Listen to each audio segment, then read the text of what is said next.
is Kim, and I'm so happy that you're here to share a winter solstice celebration with me.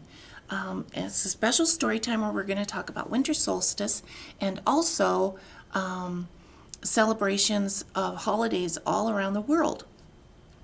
But I'm going to start with winter solstice because today is December 21st, and that means that it is winter solstice today. And on winter solstice, it's called the shortest day. And that's because we have the most dark that we have happens today. So, you know how when you wake up early in the morning and it might still be dark outside, and then when you're having dinner at night, it's dark again. So that's what winter solstice is the earth is tilted in a way that makes it so that we have a lot of darkness. And on winter solstice, it's the very most of the dark that we have. And then starting tomorrow, little by little each day, we get a little more sunlight. And then pretty soon, it will be summer and it will be light even after we have our dinner. So winter solstice is a time to celebrate that the light is coming, and we're happy that the days will be getting longer, and a lot of people celebrate with candles and have a winter solstice celebration. So what I'd like to start with is a book that I have about the winter solstice. It's called The Shortest Day, Celebrating the Winter Solstice. And the book is by Wendy Pfeffer, and it's kind of a long book, so I'm not going to read every single page, but it is a nice book and it explains what winter solstice is. So here we go. In late autumn, in the northern part of the world, squirrels hide nuts, and foxes grow thick fur coats, and flocks of birds fly to warmer places.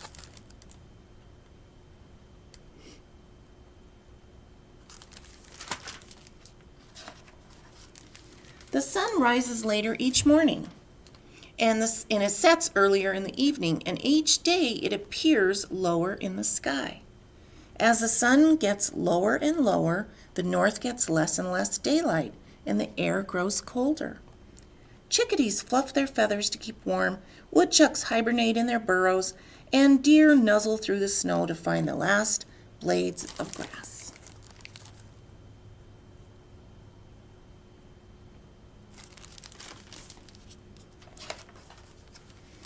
On short winter days, children bundle in warm clothes, and they walk through the frosty world, dragging long shadows behind them. If you go out today and you look for your shadow, it will be very long.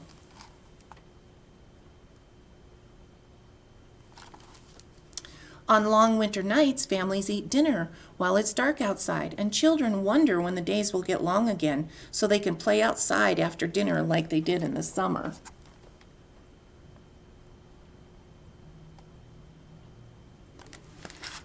Grown-ups wonder about that too. In the north, on or around December 21st, the sun reaches its lowest point on the horizon, and it makes that day the shortest day of the year, December 21st. It's called the shortest day because it has the fewest hours of daylight. It's called the winter solstice, and it's the beginning of winter.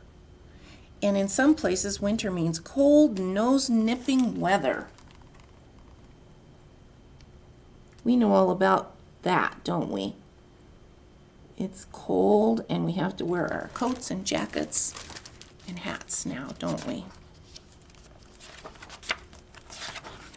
So people used to think or worry that the sun wouldn't come back, but they learned over time that it will. It always comes back. And so that's why they celebrate, because they're so happy. Did you know that 2,000 years ago, Romans celebrated the shortest day with festivals and merrymaking? They gave evergreen branches to friends as a sign of good luck. And they decorated their houses with holly and mistletoe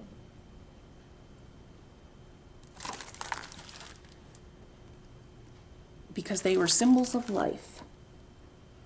See, they're decorating their house. Right.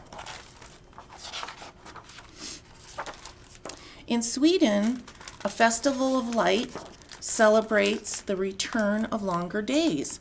On St. Lucia's Day, girls wear crowns of evergreen and candles to rekindle the sun's fire as they deliver warm buns to family and friends.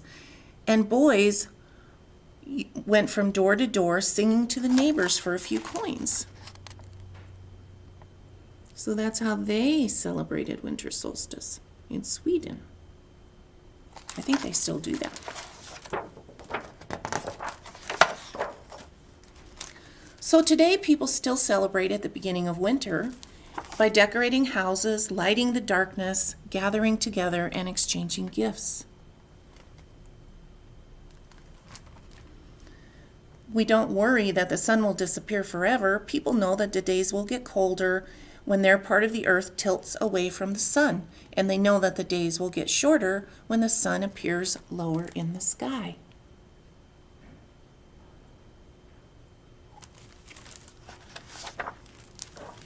People celebrate the shortest day because longer days follow. Flocks of birds will return, seedling oaks will sprout, and children can play outside after dinner.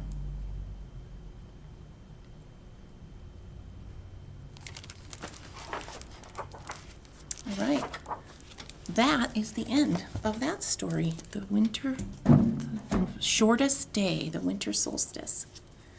Okay, so before I start my next book, I would like to tell you about a couple things. First of all, this is called a Yule log, and it's one way to celebrate winter solstice, is you can make a Yule log out of a log and candles. And this is the Yule log that I made, and I was thinking that you might like to come by the library and get a little pattern. At all of our libraries, we will have this pattern that you can pick up and color, and then all you need is a paper towel roll and some markers, and you can make your own Yule log to celebrate winter solstice, okay? So that's at the library.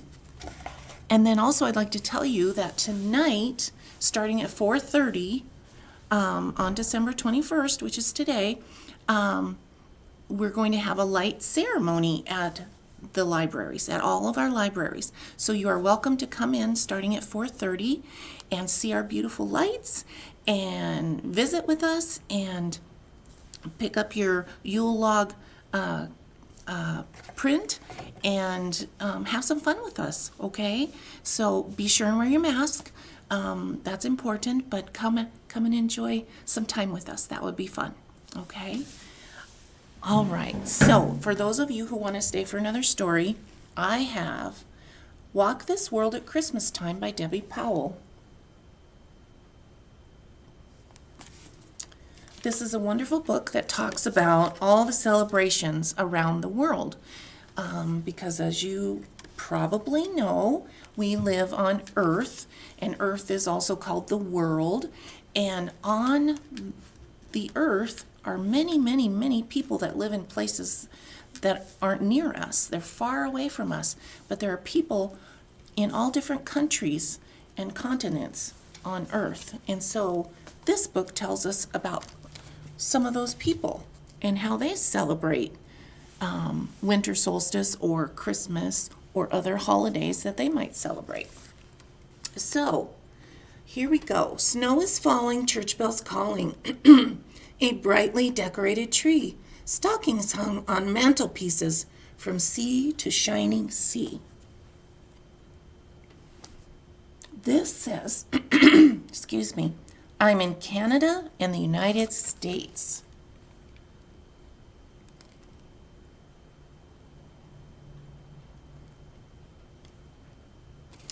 This book is a special book because it has little doors that you can open to see different things that the people in these countries do. So let's see what this says. An ornament for the Christmas tree. Do you recognize the flag? Do you recognize that flag? That's the flag for the United States, isn't it? And somebody made it into an ornament. Let's see. Oh, it says that some people celebrate what's called Hanukkah. Hanukkah often falls near Christmas, and each side of the dreidel is printed with a Hebrew letter. Oh, a dreidel is a toy. So that they play with the dreidel when it's Hanukkah time.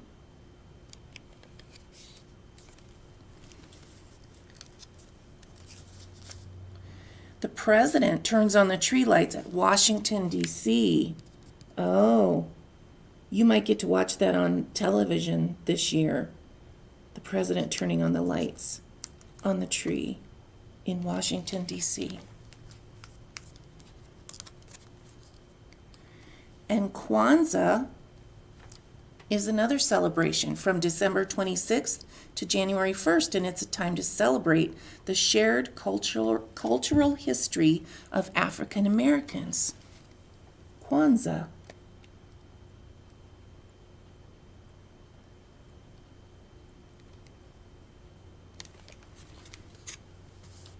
And I see some people going to church here. And I see Santa Claus. So those are all things that we might celebrate here, right? Fireworks fizz in hot night skies. Bright red flowers line the streets. Children grow from door to door. Smashed piñatas rain down sweets. Where do you think this might be?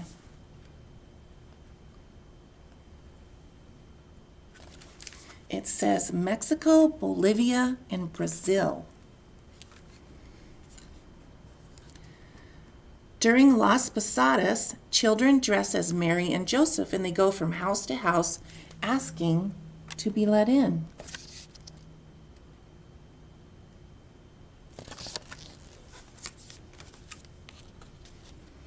Enjoy a feast after midnight mass. I know a lot of families that live where we live celebrate that way. And in South America, a nativity scene, the baby Jesus is placed in the manger on Christmas Eve. Do you see the baby Jesus? Oops. Yep. So that's another way to celebrate.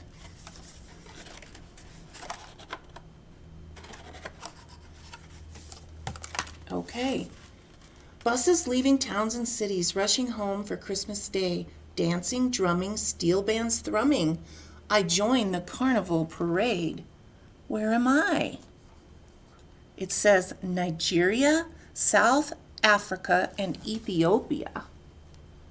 Nigeria, South Africa, and Ethiopia.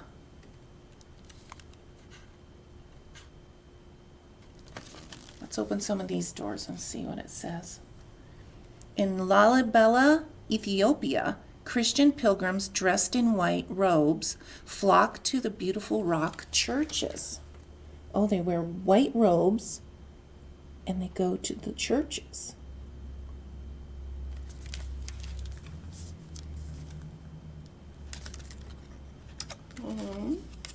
Time to prepare for the Christmas feast.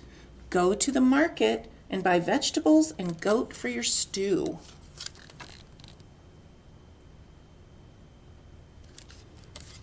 Okay, let me see what's behind this one.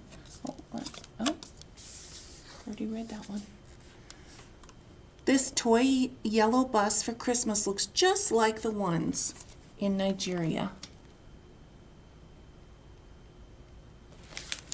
Okay, let's turn the page. Cities sparkling, bustling, and laughing. Yule logs burning in the grate. We just talked about Yule logs.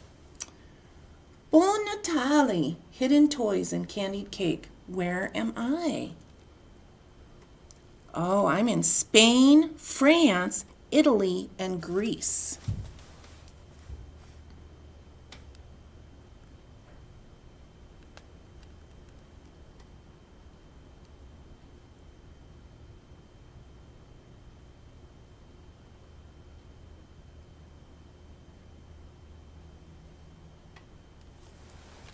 Okay, let's turn some of these.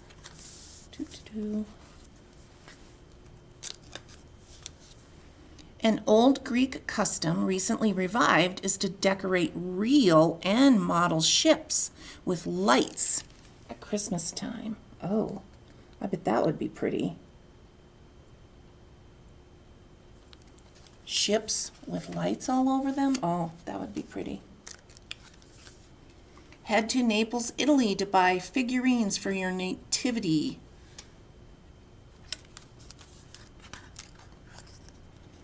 In France, place a Yule log in the fire and burn it to bring good luck. Oh, they place their Yule log in the fireplace. And they think it brings good luck. Okay. Glowing boats that sail on past me, market stalls in every square, hot chestnuts, Gluwain Stalin, breathe the spices in the air. I'm not sure if I pronounced all those words correctly. A nutcracker doll is a traditional German gift. See him? Oh, and the people are skiing there. Do you see that? And wearing warm coats, so they must have cold weather like we do at Christmas time.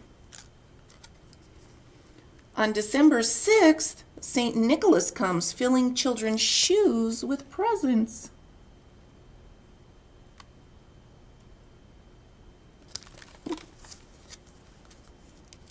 Okay, remember that was Holland, Austria, and Germany.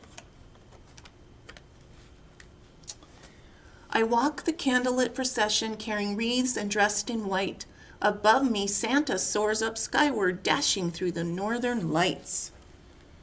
Where am I? It says the United Kingdom, Sweden, Norway, and Finland.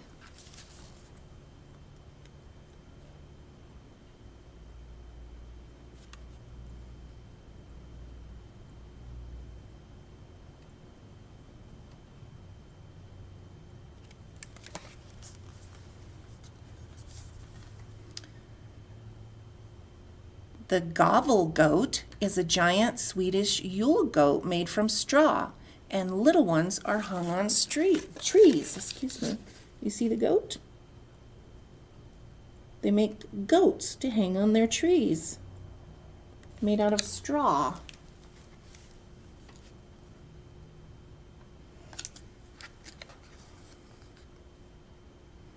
The very first Christmas card was sent in the United Kingdom way back in 1843, it says. Wow. That was a long time ago. Every year, the Christmas tree in Trafalgar Square, London, is a gift from the people of Norway in thanks for the UK's support during World War II. Oh. So they get a tree as a gift from another country. Find the first star in the sky to mark the start of Christmastide. Here beneath the onion domes, celebrations far and wide. This is Poland, Ukraine, and Russia.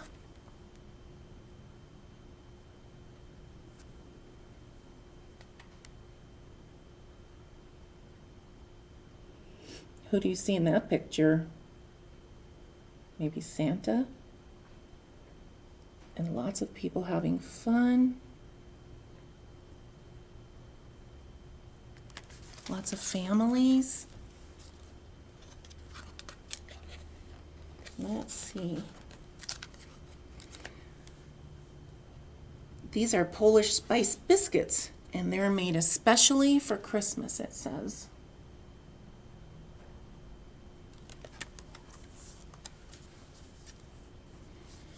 In Russia, nesting dolls are popular as Christmas gifts. They come in a set of decreasing size, and then one gets placed in front of the other. See those? So there's a large, a medium, and a small doll, and they fit inside each other when you're not playing with them. Okay. Incense, chanting, ritual, robes, and time for Christmas pageantry. Flowing saris, lit up stars, a full-size nativity. I'm in Lebanon, Iraq, Pakistan, and India. A star mosaic on a church floor represents the Star of Bethlehem, which guided the wise men to where Jesus was born.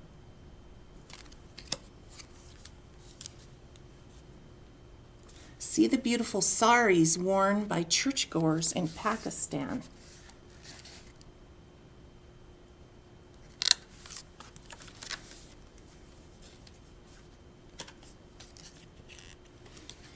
In Kerala, India, star lanterns are made from colorful decorative paper and hung on poles.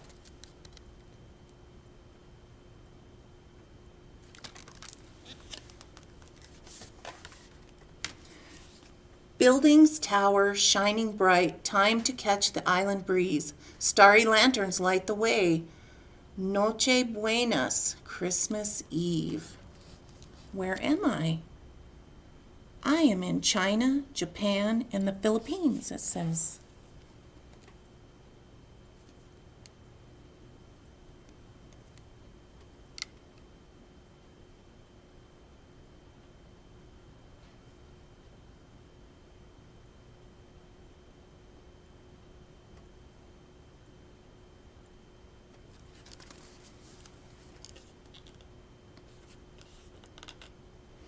A parol is a star-shaped lantern from the Philippines. Hang one up as a symbol of hope and goodwill.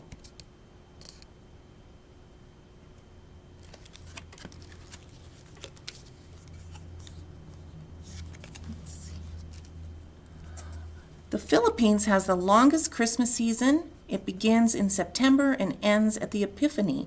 On New Year's, fireworks light up the sky.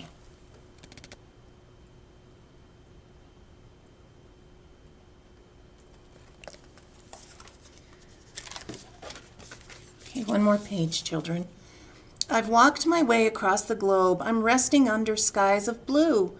The heart of Christmas stays the same wherever Christmas comes to you.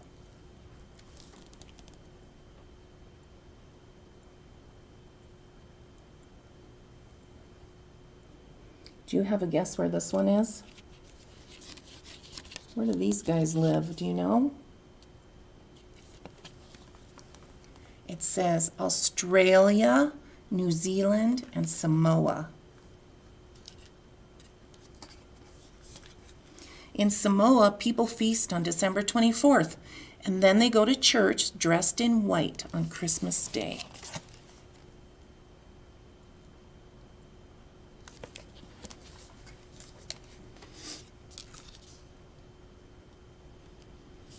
The day after Christmas is called Boxing Day. Head to Sydney to watch the yacht race. Oh, they have a yacht race in Sydney, Australia.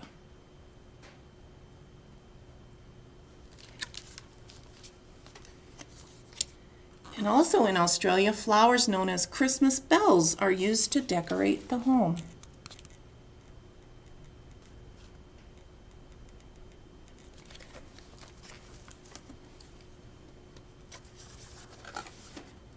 Okay, so look at this picture.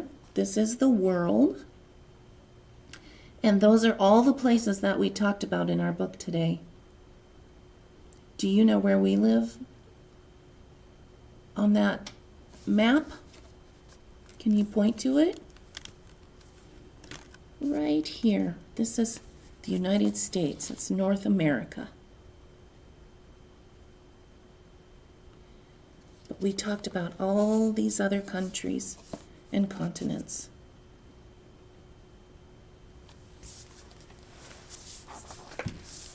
So, there's a lot of different ways to celebrate the holidays. And I'm glad that you listened to my book and stayed here and learned about all the different things that people do around the world.